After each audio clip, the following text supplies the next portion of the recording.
Moi, je suis né dans les années 30 en pleine crise économique. Hein. Pleine crise économique. Mon père était eu des grands moments de chômage. Il était ouvrier à une usine de chaussures. Et à un moment donné, ça faisait 6 mois qu'il était dans le chômage. Il était engagé dans une mine qui est à 5 000 de Saint-Jérôme, donc plusieurs 7-8 kilomètres. Il partait le matin à 4h30. Il venait le soir à 6 heures, à pied, à pied. Et moi, j'avais 6 ans quand j'ai entendu mon père et ma mère pleurer dans leur chambre parce qu'ils ne voulaient pas qu'on fasse de l'insécurité. La, la crise économique, nous autres, on se le dit, mes frères puis ma soeur, hein, on ne l'a pas tellement connu, la crise, tellement il y avait une atmosphère dans la maison où il y avait aussi un courage de ceux qui nous ont transmis la foi, qui tiraient de leur foi. Hein. Alors moi, je dis ça parce que... et puis ça s'est vécu dans combien de familles. Alors tu ne peux pas faire table rase, puis oublier, hein, moi, dans les batailles que j'ai menées, où on voulait jeter l'Église dans le Saint-Laurent, où on jetait l'Église dans le Saint-Laurent, hein, j'ai dit, écoutez, vous êtes en train de traiter vos ancêtres, et peut-être même vos parents, vos grands-parents comme une bande d'imbéciles, là. Hein? Fessez sur les curés si vous voulez, mais... Alors, c'est dans ce sens-là, je pense que c'est un exemple parmi cent de toute la générosité qu'il y avait dans la société des sociétés traditionnelles. Bien sûr qu'il y avait c'était un carcan, puis il fallait se libérer. Hein. Puis cette libération-là, c'est faite contre notre religion. Mais en même temps, on a laissé tomber l'eau avec le petit avec l'eau du bain, quoi. Hein. Parce que, mais, je ne sais pas pourquoi je pense à ça, si vous me permettez, juste une petite parenthèse. Il y a une vieille Italienne qui est du Québec, hein, qui me disait, elle dit, vous savez, les témoins de Jéhovah viennent souvent chez nous. Ils sont très sympathiques. Mais là, je viens de leur dire qu'ils perdent leur temps. Je crois même plus à ma religion, mais c'est la seule vraie. Alors, je pense aussi à un certain humour qu'on a gardé. Hein. Les gens étaient beaucoup moins dans les pattes des curés qu'on pense. Hein. Je me rappelle, c'était dans Beauce, ça. Les paroissiens ils étaient tannés, exaspérés par rapport à leur curé, puis demandaient à l'évêque de Québec, l'archevêque, de les libérer de ce curé-là.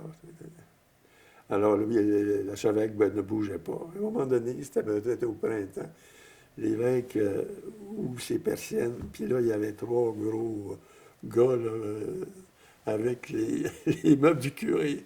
On vous a dit qu'on ne voulait pas le curé là. Voilà ces meubles. Alors, il y avait aussi je dirais, encore là, comme je dis, le fond chrétien, il n'est pas mort, hein.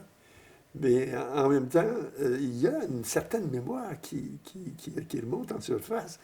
Et ça fait partie actuellement d'une certaine prise de conscience où j'entends des gens, il faut faire la paix avec notre héritage religieux.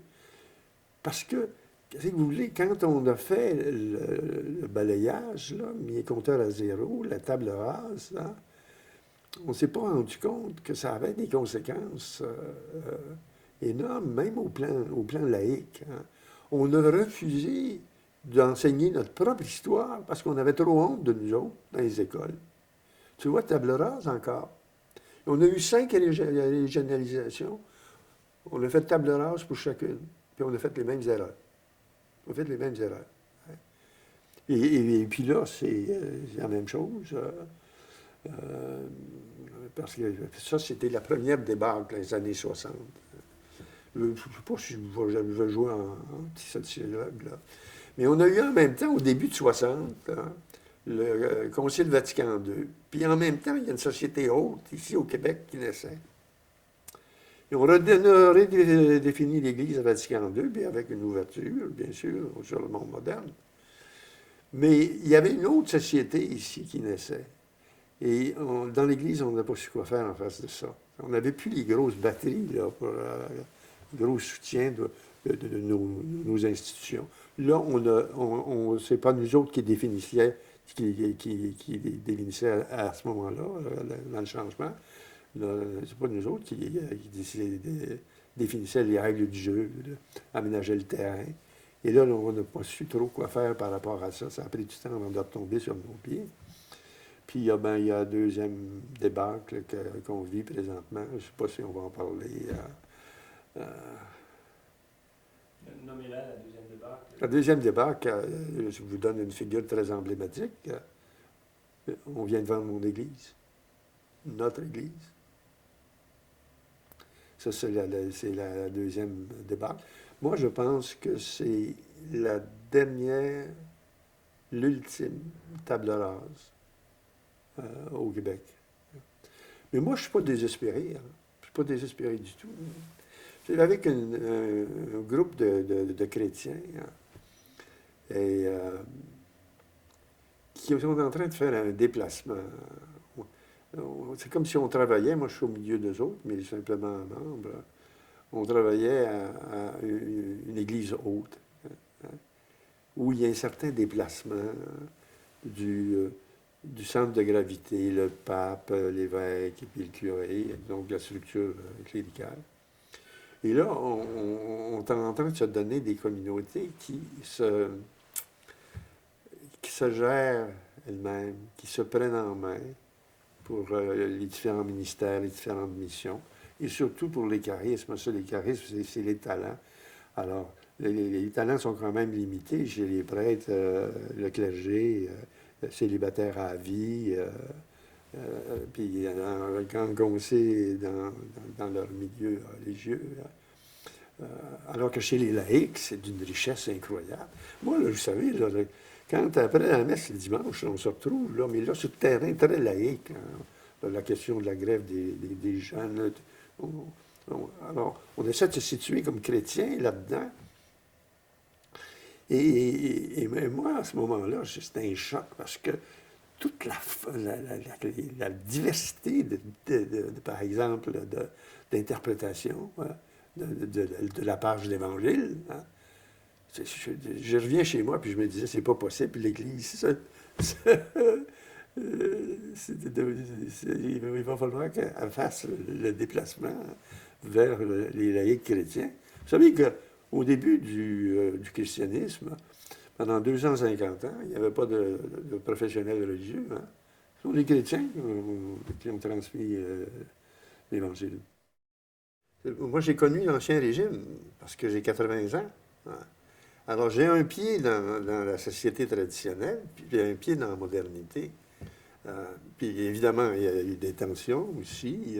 Mais moi, j'ai essayé de décanter ce qu'il y avait de bon, de moins bon, puis de pas bon dans mon héritage. C'est pour ça que quand j'ai vécu des débats dans les années 60, puis où là, on balayait tout, moi, je faisais état du travail que j'avais fait de décantation entre le bon, le moins bon, puis le pas bon du tout. Hein. Il me semble que c'est une marque d'adulte, être capable de décanter, y compris dans sa propre vie, hein, par rapport, par exemple, à l'éducation qu'on a reçue de nos parents, hein, de décanter le bon, puis le moins bon, puis le pas bon. Je parlais de l'histoire secrète avec Dieu. Il se passe des choses. Je me rappelle, j'étais en train de faire mon marché. Et puis, il y a quelqu'un qui me tient par la manche. Elle dit, vous êtes l'abeille à la maison, oui. Elle dit, ma vieille mère, là, de 95 ans, on l'a balancé en 2 temps, 2 mouvements. On est au cimetière à côté, ici. Est-ce que vous pourriez me faire une petite prière avec les autres?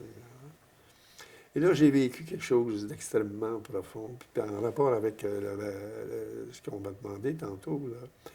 Là, il y avait des fleurs sur la terre éventrée de lune. J'ai dit, je m'aperçois aussi que vous l'aimiez passablement, votre mamie. Hein? Mais le plus beau cadeau, c'est de lui rendre hommage sur les valeurs qu'elle vous a transmises. Hein?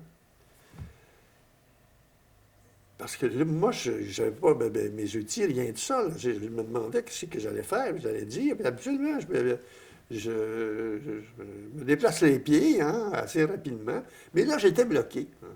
Alors, j'ai dit, je vais partir, autrement dit, renverser l'offre que je peux faire en passant par la demande.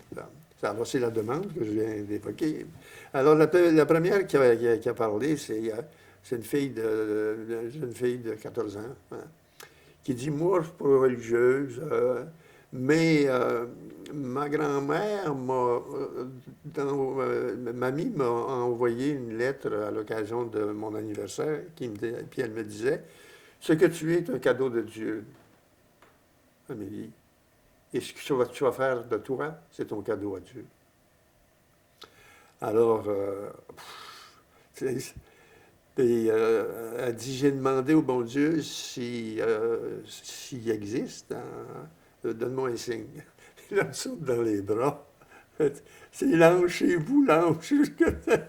Non, mais là, je me suis rendu compte qu'à l'intérieur de toute la démarche, où je n'étais pas le guide même, hein, que le fond chrétien montait, remontait en surface.